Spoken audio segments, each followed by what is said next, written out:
Кайры чексиз дүйнөдө адамзат үчүн ыйык саналган аруу сезимдердин эң башкысы ак сүйүү. Сүйүүнүн көзү сокур, кулагы керең демекчи, эгерде махабаттын отуна малынып кимдир бирөөгө ашык болуп калган адамга жалгыз гана ошол сүйгөнү эң көркөм, эң сулуу көрүнүп, түгөйүнөн башка эч кимди укпай да, сезбей да калары баарына маалым. Бүгүн сиздерге сүйүү окуясы камтылган китеп жөнүндө айтып беребиз. Саламатсыздарбы? Мен бүгүн сиздерге Зуура Соронбаеванын Астра гүлү деген чыгармасын айтып берем.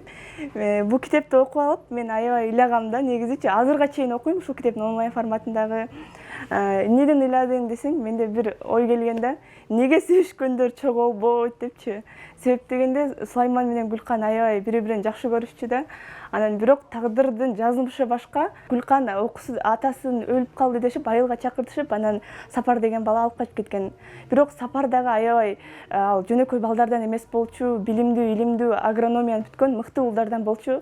Аны менен Сапар бактылуу болду, бирок Гүлкан менен Сулайман бактысыз болуп калган да. Ойлогон ойду кыстаган турмуш жеңет демекчи, жашоодо көп нерселер биз кыялдангандай шурудай тизмектелип аткарылбашын бул өмүрдүн орто ченине келгенде, акыл токтотуп калганда түшүнөбүз. Кээде ичибизди жылыткан жылуу сезимди гана таяныч тутуп жашаган учурлар болот. Айтат да, Сулайман менен ушул Гүлкан жолуккандачы, Гүлкан ушул парктан Астра гүлүн алайын дейт да, ушунда мен Астра гүлүн жеп көрөм, ал сени менден айырып койгон деп айтат да. Ошондо Сулайман акырын барып 4 гүл алып берет да Гүлкангачы.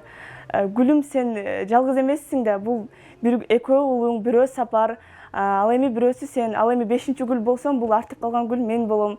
Билесиңби, мен сени унуткан эмесмин. Билесиңби, сен мени таштап кеткенде ушунчалык ментимден тайытып кеткенсиң деп аябай таасирдүү жазылган да. Анан китепти окууга деп баарыңыздарга сунуштайт элем. Эскиден айтылган сүйүү дастандар түпкүрүндө элден калган уламыштар. Ооздеки чыгармалар сыяктуу чындыкты жеткирип тургандай, аталган чыгармада реалдуулуктан алыс эмес. Аябай кызыктым да, бул эжекебиздин бул китепти жазышына эмне себеп болду? Ушул китептеги каарман Гүлкан эже чын эле жашоодо барбы десем, чын эле бар экен да. Гүлкан эже бул көлдүк эже болот экен да. Издеп көрдүм, анан Зуура Соронбаева эжекебиздин өмүр баянына кайрылсам дагы чын эле Зуура Соронбаева эжекебиз дагы өзүнүн сүйгөнүнө жетпей калган экен да. Жетпей калып, анан кийин карып 60-ка келип калганда ушул сүйгөнүнө барган экен эле да. Агабыз болсо уже абышка болуп карып калган болот да.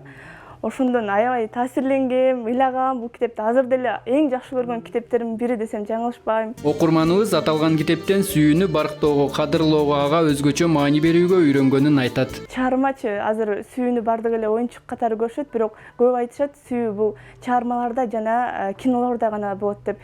Бирок билесиздерби, чыгарма жана кинолор бул жашоодон алынып жазылган нерселер да. Айтат элем, ушул сүйүүнү кадырлоого, сүйүүнү барктоого, негизинен сүйүүгө болгон көз карашты өзгөртүүгө жазылган аябай таасирдүү чыгармалардын бири десем жаңылышпайм. Айтматов айткандай эле сүйүүдөн алам жаралган, сүйүүнүн өзү төөлүк деп негизинен айтылып келет. Ошондон бул сүйүүнүн да көп түрлөрү бар. Бул жерде ушу кыз менен баланын ортосундагы сүйүүнү толук ачып бере алган китеп десем болот.